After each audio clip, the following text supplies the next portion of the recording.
Hi everyone, my name is Savita Sharma और इस video में हम BHDC 131 का हिंदी साहित्य इतिहास का एक इम्पॉर्टेंट क्वेश्चन डिस्कस करेंगे और ये क्वेश्चन काफ़ी इम्पॉर्टेंट है इस एग्ज़ाम्स में, अपकमिंग एग्ज़ाम्स के लिए। वीडियो को पूरा देखें और इग्नू स्टूडेंट्स जो भी बैक स्टूडेंट्स है BHDC 131 जिनका सब्जेक्ट्स है उनके लिए ये क्वेश्चन तो इम्पॉर्टेंट है ही। इसमें BHDC 131 के और भी मैंने बहुत सारे इम्पॉर्टेंट क्वेश्चंस की वीडियोस डाले हैं मेरे चैनल पे, तो आप उनको देख सकते हैं। प्लेलिस्ट आप बैक करके है प्लेलिस्ट मेरे चैनल पे, उसको आप चेक कीजिए। तो उसमें आपको काफ़ी इंपॉर्टेंट क्वेश्चन ऑलरेडी जो मैंने डिस्कस किए हैं ईजीली, बहुत ईजी आप किए हैं इनको, तो आप इनको चेक कर सकते हैं। और चैनल पे नए आए हो, चैनल को सब्सक्राइब नहीं किया है, प्लीज़ चैनल को ज़रूर सब्सक्राइब कीजिए क्योंकि आपको इस चैनल पे इस तरह के कंटेंट हमेशा मिलते रहेंगे। और वीडियो को पूरा देखिए क्योंकि मैं वीडियो में आपको इग्नू में अच्छा स्कोर करने के टिप्स भी शेयर करूंगी, जिस टिप्स के ज़रिए आप बहुत अच्छा स्कोर कर सकते हैं। तो स्टार्ट करते हैं इस क्वेश्चन को। देखिए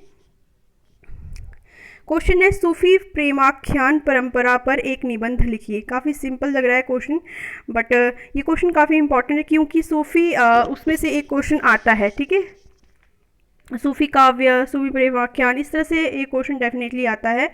तो इस क्वेश्चन को देखेंगे और इसको काफ़ी इजी आप करेंगे।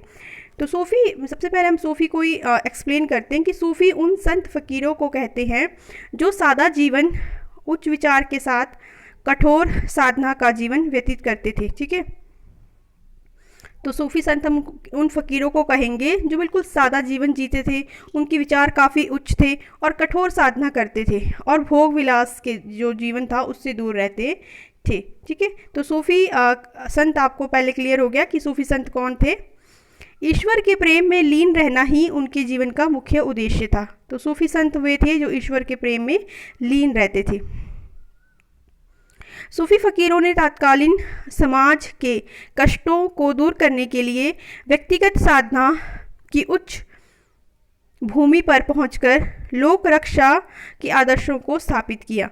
तो सूफी फ़कीरों ने तत्कालीन उस समय की जो समाज था, तो वहाँ पर जो कष्ट थे, तो वहाँ पर उन व्यक्तिगत साधना करके उन कष्टों को दूर करने के लिए उच्च आदर्श जो है स्थापित किए लोक रक्षा के लिए। ठीक है, सूफी संतों ने। सूफी प्रेमाख्यान में सर्वप्रथम रचना चंदायन है। अब सूफी प्रेमाख्यान में आपको थोड़ा सा, मतलब पहले तो आपने सूफी को एक्सप्लेन कर दिया और अब सूफी प्रेमाख्यान के बारे में आप इसमें बताएंगे। तो सूफी प्रेमाख्यान में वो काव्य गद्य वो आएंगे जो जिसमें सूफी ने कोई प्रेम से रहित प्रेम से रिलेटेड जो है ग्रंथ लिखे हो। ठीक है, तो सूफी प्रेमाख्यान में सबसे जो सर्वप्रथम रचना थी वो थी चंदायन। याद रखना आपने, चंदायन सबसे पहली प्रेमाख्यानों में सबसे पहली रचना मानी जाती है।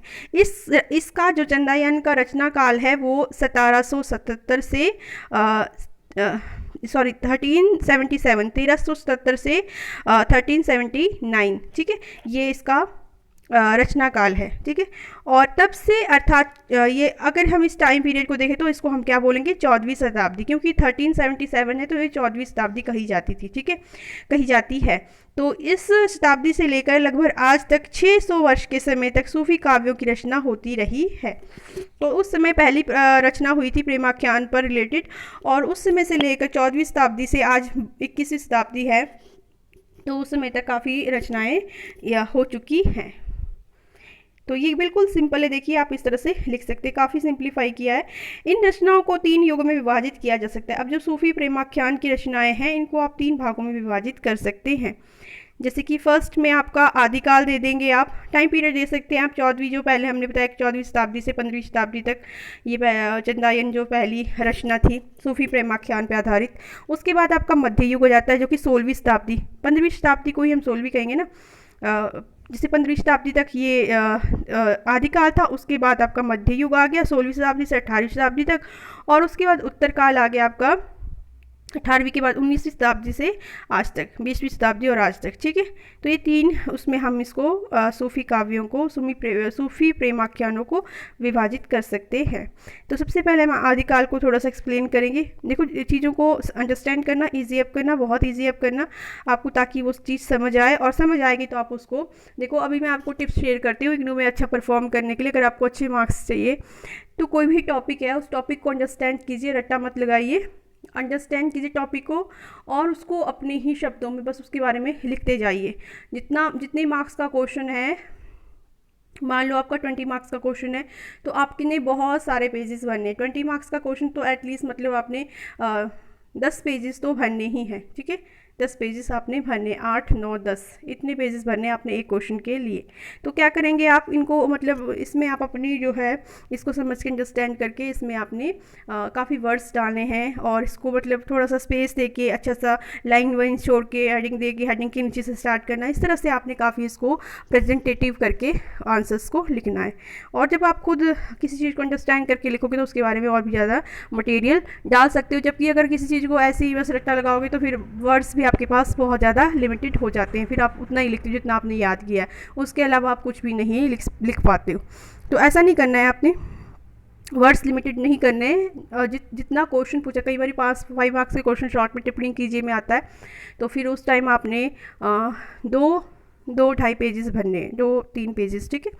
तो ये आपका इग्नू में अच्छा परफॉर्म करने का सबसे बेस्ट तरीका है, और आपने ये तरीका अपनाना, आपके अच्छे मार्क्स आएंगे।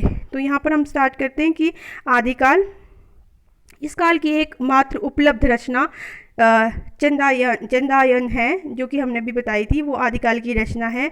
उन दिनों केवल घटनाओं के विवरण को महत्व दिया जाता था, ठीक है। घटनाओं के विवरण को, जो घटनाएं होती थी उसी को विवरण किया जाता था, तथा साथ ही नायकों के बल, शौर्य और दैवीय शक्ति की सहायता प्रसंगों का समावेश किया जाता था। जैसे कोई नायक है, उसकी बहुत ज़्यादा बल शौर्य की, देवी शक्ति की सहायता, देवी शक्ति ने उसकी सहायता की, इस तरह के प्रसंगों का समावेश करके रचनाएं की जाती थी। और मुल्ला दाऊद कृत चंदायन और शेख कुतुबुद्दीन कृत मृगावती, ये 2 फेमस रचनाएं हैं आदिकाल की, ठीक है, प्रेमाख्यान पर आधारित। मुल्ला दाऊद की रचना चंदायन एक प्रसिद्ध लोक कथा है, प्रचलित लोक कथा है। इसमें घटना वर्णन पर अत्यधिक बल दिया गया है। तो जो ये चंदायन है, इसमें घटना का वर्णन किया गया है बहुत ज़्यादा, और इसकी भाषा और रचना शैली सीधी सादी है, ठीक है, जो कि चंदायन है। शेख कुतुबुद्दीन की मृगावती भी एक कहानी को लेकर चलती है। नायक इसमें राजकुमार है। देखो, राजकुमार, राजकुमारियाँ, इस तरह के कहानियाँ लेकर चलते थे, तभी इनको सूफी प्रेमाख्यान कहा गया है। मध्य युग में मलिक मोहम्मद जायसी का पद्मावत, ठीक है, सूफी काव्य परंपरा में एक जगमगाता रत्न है। पद्मावत बहुत ज़्यादा फेमस है, सूफी काव्य कवि मलिक मोहम्मद जायसी का है ये, और ये काफ़ी प्रसिद्ध है।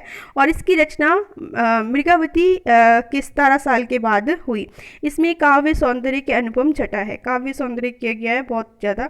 इसके अलावा मंझन की रचना मधुमालती, ठीक है, मंझन की रचना, मंझन है नाम, उन्होंने कौन सी लिखी थी, मधुमालती नाम की किताब लिखी थी। इसमें नायक राजकुमार है और नायिका राजकुमारी है। इन दोनों का प्रेम संबंध परियों के द्वारा संपन्न होता है। देखो, इसमें क्या हो रहा है कि जो राजकुमार और राजकुमारी का प्रेम संबंध है वो परियां संपन्न कर रही है, और इसमें परियां राजकुमार को मधुमालती के पास रातों रात पहुंचा देती है, और सवेरे उसे उठाकर ले भी आती है। तो मधुमालती माँ के साथ माँ के श्राप से चिड़िया बन जाती है, और राजकुमार राजपाट छोड़कर योगी बन जाते हैं। इस तरह से इसकी कहानी है, ठीक है, किसकी, पद्मावत की। तो इस तरह से आपने इसको देना है। इसी समय के रचित चित्रावली में घटना विस्तार पर अधिक बल दिया गया। अब चित्रावली एक अदर बुक है, ठीक है, इसी समय लिखी गई है, और इस पर घटना पर अधिक बल दिया गया है। जलालुद्दीन की रचित ग्रंथ जमाल 25 भी इसी युग की लिखी गई है, ठीक है। तो देखो, बुक्स के नाम तो आपको उस समय के जो भी ये ग्रंथ थे, किताबें थी, इनकी तो नाम याद रखने पड़ेंगे, और उनके राइटर्स भी याद रखने पड़ेंगे। और कवि जान ने भी इसी युग में अनेक छोटे बड़े ग्रंथों की रचना की है, उसमें उनमें नवीन बातों का समावेश किया गया। इनकी रचनाएं रत्नावती, मधुकर, मालती है। इन्होंने अपनी रचनाओं के लिए लैला मजनू तथा कथा खीरवा, ठीक है, शाहीज़ादे को चुना। ठीक है, अपनी रचनाओं के लिए लैला मजनू ये नायक बनाए इन्होंने, और कथा खीरवा, शाहीज़ादे, इनको भी जो है इन्होंने चुना। ऐसे ही कुछ नाम दिया गया है, ठीक है, आपकी टेक्स्ट में। और उत्तरी युग है आपका लास्ट। उत्तरी युग में अधिक सूफी प्रेम आख्यान का प्रमाण नहीं प्राप्त हुआ है। जो सूफी काव्य है उत्तरी युग में इतने ज़्यादा इसके प्रमाण नहीं मिले हैं। इस तरह से देना है आपने। और लास्ट में अगर आपका मान लो ये 20 मार्क्स का आता है, तो शॉर्ट में आता है फिर तो एनफ है। अगर आपका 20 मार्क्स में आता है तो आप इसमें निष्कर्ष भी दे सकते हैं। निष्कर्ष दीजिए थोड़ा सा क्लास में कि सूफी काव्य इस तरह से लिखे गए थे, इसमें बहुत ज़्यादा घटनाओं का विवरण फैला कर लिखा जाता था और इसमें अधिक राजकुमार राजकुमारी की बातें। तो इस तरह से आप इसको निष्कर्ष दे सकते हैं और इसमें आप शुरू में भूमिका भी दे सकते हैं। ठीक है, इस तरह से आप इसको लॉन्ग कर सकते हैं। तो ये डिपेंड्स करता है आपके क्वेश्चन कितने मार्क्स के में आएगा। ठीक है, तो मैंने जो इंपॉर्टेंट चीज़ें थी इस क्वेश्चन से लेकर सूफी प्रेमाख्यान से लेकर इंपॉर्टेंट चीज़ें सारी इसमें डाल दी है, और ये इंपॉर्टेंट के अलावा आप और भी इसमें एडप्ट कर सकते हैं और इस क्वेश्चन को और भी ज़्यादा वाइड कर सकते हैं। सो वीडियो पसंद आया तो शेयर कीजिए दोस्तों के साथ, सब्सक्राइब प्लीज़ ज़रूर कीजिए। Thank you.